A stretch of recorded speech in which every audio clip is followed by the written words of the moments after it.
Lorna Shore surpassed 1 million monthly listeners on Spotify. To be exact, 1,011,387.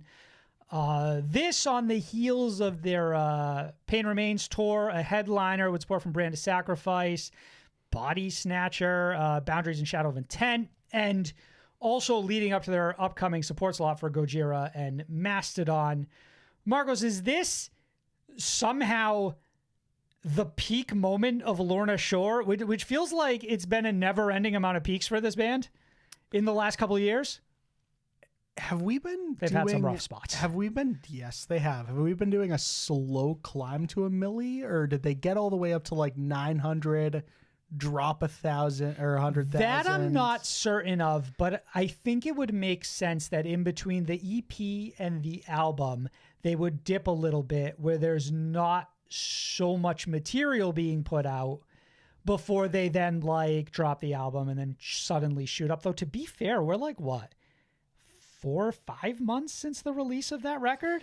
Yeah, so it's interesting that it happened now when it didn't happen like when the album dropped, like after the rollout of like the whole Pain Remains trilogy and everything. Go back to Immortal around like 2018, I think, 2019. And I think that band's probably floating around 150K, 200K. Does that sound about right? Like, I remember, like, that is obviously when this band started to get significant traction. Word of mouth strong until the issues that they had with their vocalist before they brought Will in. And so that EP drops relatively fast. After that, they get some viral success with that one track, forget the name of it, but the Pig Squeals. The Pig Squeals. They get some traction off of that. And I figured they at least have to double their monthly listeners. That is almost when you would think, again, should have been the point where they really exceeded all expectations in terms of listeners. But it's interesting to see a band like that gain popularity and success from going viral, but not it be the peak of their success, actually be just another stepping stone to them like slowly accumulating more listeners. Well, and let's say they got to like 950K monthly listeners off of that virality. This is now a maintainable peak that is going to continue to peak because Lorna Shore is not going anywhere, evidenced by the fact that they are very clearly the deathcore band at the moment. They are the deathcore band. Right, they're our poster child. Yeah, and now it's, so how far can they get? Like, now is it 6-7 years from now, are they at a peak of 4 or 5 million monthly streams? Or so that's the next part of this, right? Is that like, so there was a comment on the post I made sort of discussing this on Twitter at SOTS Podcast, where Alex A said it's surprising it took this long with the buzz, right? Which we just sort of touched on a little bit. And I think the aspect that you and I are not quite fully acknowledging, even though we've said it a couple times, is that Lorna Shore, for whatever level of viral and popularity they hit, are hitting a ceiling of the style of music that they're releasing. And I guess the question is, within deathcore, can they reach those heights? Or would a Lorna Shore have to pivot their style somewhat if they want to, if their goal is to get bigger, right? So I'm not saying that where there is smoke, there is fire, but Will Ramos has a Patreon, so do we, that Will puts out covers using clean singing. Like there are covers that exist of Will Ramos singing Sleep Token songs. For the most part, Sleep Token songs are all clean singing. Well, up until recently, they really were, right? Yeah. But at this point, hey, listen. So I'm just we've been in this scene long enough to know that a band can pivot away from their style, and they have, and they will, and they'll continue to do it, right? What I'm saying is I am acknowledging that, like, realistically, as I understand it, because I'm not really familiar with Will's singing voice, they potentially already have the talent in-house to pivot if that's what they choose to do. So then alternatively, do you think that they can grow past this point if they stick to what they're doing? Hell yeah. What makes you so confident. So I think that for all the buzz in the world that Lorna Shore has had up until this point, I think one of the more telling parts about their what will likely be their continued success is the fact that for all that hype, there's still plenty of foaming at the mouth happening for this band. Obviously by their fan base, but I think that like Lorna Shore has already sold out a Pain Remains tour. It already happened. Yeah. And now they're running that back. Brand of Sacrifice is the opening. It's Pain Remains 2, whatever the fuck. Smaller markets, I'm sure, different markets at the very least. Sure. Yeah. And that is already, it may have already sold out. It may very well be very close to selling out across the board. And you also are about to embark on a worldwide tour or just US tour with Gojira, with Mastodon. I can confirm at the very least that it's North American. Those will be big venues. Like those will be like, if I had to guess, at least like 3,000, 4,000 cap. And do you venues. expect those fans, the Gojira and Mastodon fans, to be embracing of Lorna Shore generally? I think so. Because I oftentimes feel like metalheads in particular have a very difficult time taking in new bands, which is why so much of metal is made up of either artists that are from 20 years ago or spin-offs from vocalists who were a part of a band from 20 years ago. You know what I mean? It's interesting. We have an example of this from really recently. Gojira just toured with Knocked Loose. And obviously, so we didn't go to that. But I'm very curious to see what the reception was to Knocked Loose during that tour, because it's a similar idea, right? I mean, at the very least, yes, you can say that they're not coming out here and not playing heavy metal, right? So Right. you don't have that uphill battle, sure. But I do think even image wise, I wonder how a Mastodon fan views Lorna Shore when they take a stage in all black, looking like an early incarnation of Asking Alexandria versus the band that they're familiar with, because sometimes it does seem like little things like that can make all the difference for someone who's so staunchly opposed to embracing anything new or different. Alternatively, so this is a band that has in very recent years performed at Bamboozle. Or not, it wasn't Bamboozle, it was the Chicago Lollapalooza. one. Lollapalooza. I think they are performing at whatever Bamboozle exists now, though. You cannot confirm or deny, but they were at Lollapalooza. Lollapalooza, and they were the only deathcore band on that bill. I think they might be the only deathcore band to ever play Lollapalooza. Right, Yeah. Whatever. But I think that stuff like that, and granted that probably happened 2-3 years ago at this point, is very telling of the types of ceilings that this band can just absolutely smash through. You're saying is, why would you bet against a band that's doing this well? Yeah, I can understand that. You're Arguably- all signs are pointing up. So Right. where is the crack? Where is the fault in this game plan? I think that's a fair point. You're right. I would need to see the falter before I started to doubt where this band could go. I would have already bet against them 5 or 6 times, and I would have had to put my money where my mouth is because I would have been wrong every time. Is what I mean, pretty much. How many albums till we get Ammo by Lorna Shore? 3. You know Count it. what's hysterical is that out of curiosity, I was Googling just blatantly or just generally deathcore bands. Bring Me the Horizon is still a top 4 search result. Really? Yeah. Huh. So think of deathcore and think of Bring Me the Horizon and think of how far separated they've become from one another. It's still crazy that if I were to look for other deathcore bands to listen to, one of my top suggestions was Bring Me the Horizon. This is why we need AI to fix search results. Right. This is a log When play it's all said for and done, my second career. You're still going to be hearing Mother Tongue, whether you like it or not. But anyways, Marcus, I thought this would make for kind of a fun game where I want to know over under. You tell me, does Lorna Shore have more or less monthly listeners than these bands? Okay.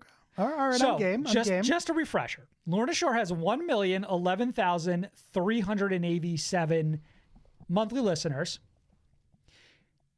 I need you to tell me, do they have more or less than Gojira, who they'll be supporting in the future? See, it's that last bit you added. What last bit? Why would you say that? Because it's to me factual. to me now it's like, okay, well, obviously Lorna Shore has more than Gojira does. Do they or don't they? Is that your final think they answer? do.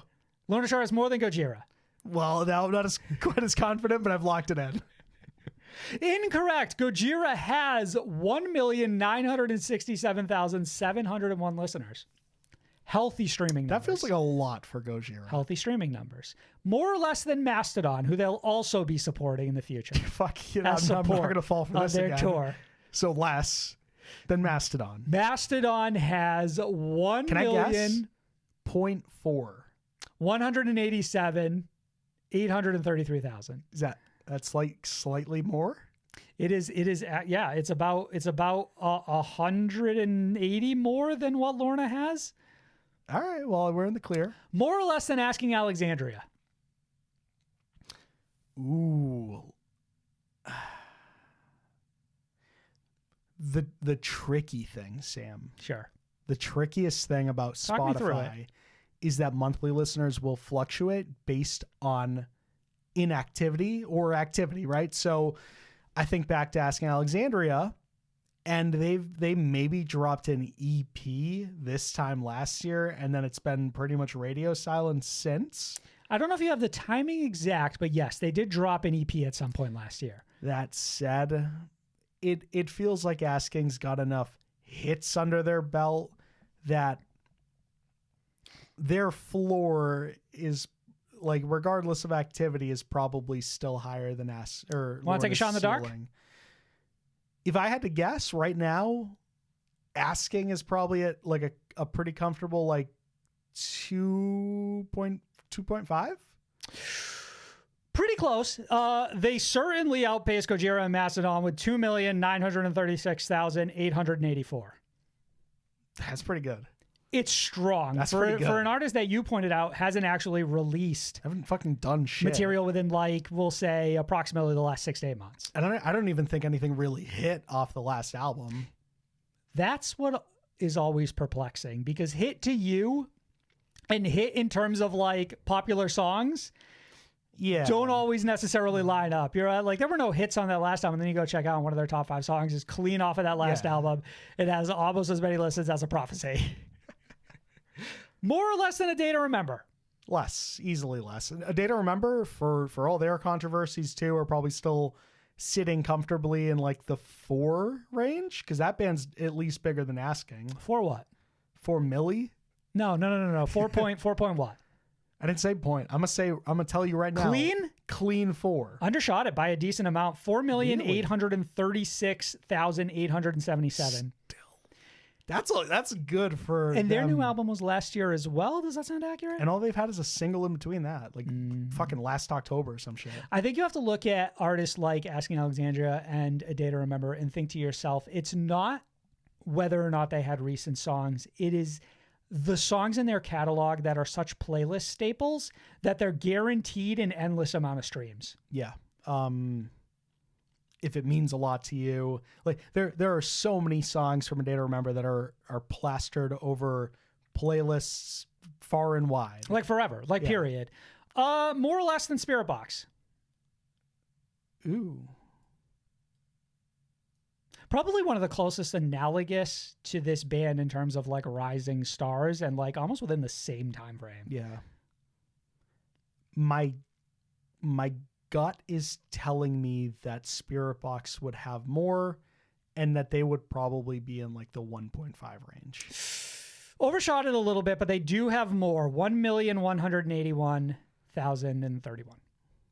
It's tough because that's another band that hasn't been as active as ever, but like they had 3 songs drop last year. They've obviously been actively touring. Hey, also sold out a fucking tour. North American headliner the other day, or not the other day, but fucking recently, the day after fucking announcing it, pretty much. More or less than Knocked Loose. Oh, that's an interesting trickier than you one. thought, huh? That is trickier than I would think. I think Knocked Loose has less. That's correct, actually. And this one surprised me personally because I feel like Knock Loose feels like a bigger household name to me than Lorna Shore. They have 823,458. I guess that sounds about right. It has been well over a year since Tearing the Fabric of Life. It's worth considering if at a point Knocked Loose was over 1 million and just currently is not there. Had to have been, right? And now it feels to me like, so especially like right now, if Knocked Loose is sitting at 800,000, then that sounds to me like that is Knocked Loose's floor until further notice. Like, I feel like they don't sink much lower than that. Like, if I had to guess, they've probably been at 800,000 for like the last 6 months, and it's been fluctuating ever so slightly lower, higher, whatever, just based off of fucking the TikTok algorithm at this point. For a second there, I thought you were going to say they've been at 800,000 for 6 years, and I was like, what a bold claim on your end. Just stuck in the mud. Just a few more, Marcos. More or less than Under Oath. Huh. I would have to guess more. I think Under Oath has obviously plenty of playlist staples. I'm sorry. Does Lorna Shore have more or less, or are you saying Under Oath has more? I would guess that Lorna Shore has more. You'd be wrong. Under Oath has really 1,146,516. So not dramatically by the more, skin of their teeth, but more. Sort of similar in a sense to Spirit Box. Man. August Burns Red? More than Lorna. Wrong. What? August Burns Red has 889,466. Now they do have an album right around the corner. Now is that more than Knocked Loose? We'll see if that helps push them up. Ooh, that is actually slightly more than Knocked Loose. Yeah. Fuck that. Take it as a personal affront. Just two more. We Came as Romans. Less. We Came has to have less. I think Dark Loom is, especially like the reimagined version, is doing... Are you fucking with me when I ask you, does Lorna Shore have more or less, and you say the opposite but need the different one? So you think Lorna has more than We Came as Romans? Yes. Are you ready for how wrong you are for this one? No! Don't tell me they have more than fucking A Day to Remember right now. 2,396,673. They are not quite within spitting distance of Asking Alexandria, but not terribly far away. And finally, Margos, The Devil Wears Prada. Ooh. I would guess that The Devil Wears Prada right would have up as more much as possible. Sure. And I would guess that Lorna Shore has less than that band. You'd be incorrect. The Devil Wears Prada has 923,658. Well, that lines up with how they ranked in our album of the year for 20. Almost perfectly, actually. Yeah. Almost perfectly. Yeah. So We Came as Romans, not quite there, but so we'll have to almost like circle back in 6 months or so and see kind of where Lorna Shore sits. Like, how much up and down is there to that band? So what's sort of crazy to me is that we just mentioned all of these massive cornerstones of the scene. Mm-hmm. And I think the closest one in monthly streams right now to Bring Me the Horizon is probably A Day to Remember. And I think that Bring Me almost triples that by now. I think that Bring Me has comfortably been over 10 for a while. Bonus round. Has Bring Me been over 10 for a while? I think they have. I don't think they've fallen out of 10. Bonus round. One last check here. Bring Me the Horizon, Marcos, you think has... More than Lorna Shore, yes. No, but you and think they have... Yes. You're correct on both, but how many do you think they have? I think that band has... Fuck, I don't know how well Strangers did, but I think that they're at like 12 milli. So Strangers has 46 million streams for what it's worth, and the band is just shy of 12 million streams. Fuck. But like, holy shit. And obviously, like, there's been a lot of footage lately from out of Europe. Bring Me the Horizon right now touring through there. I think they just played like the biggest show on that run of dates was in the Netherlands, and it was like an easy fucking half a half a million or so? people, yeah, out in that crowd. It was the entirety of the Netherlands. the entire country. And like, obviously, like, a Data Remember is going to struggle to pull that. And they were initially support on this tour, because I think, and initially Lorna Shore was too, I believe. Actually, they didn't. A Data Remember didn't pull out. A Data Remember, I believe, is still support. Yeah. At least on some range of European dates.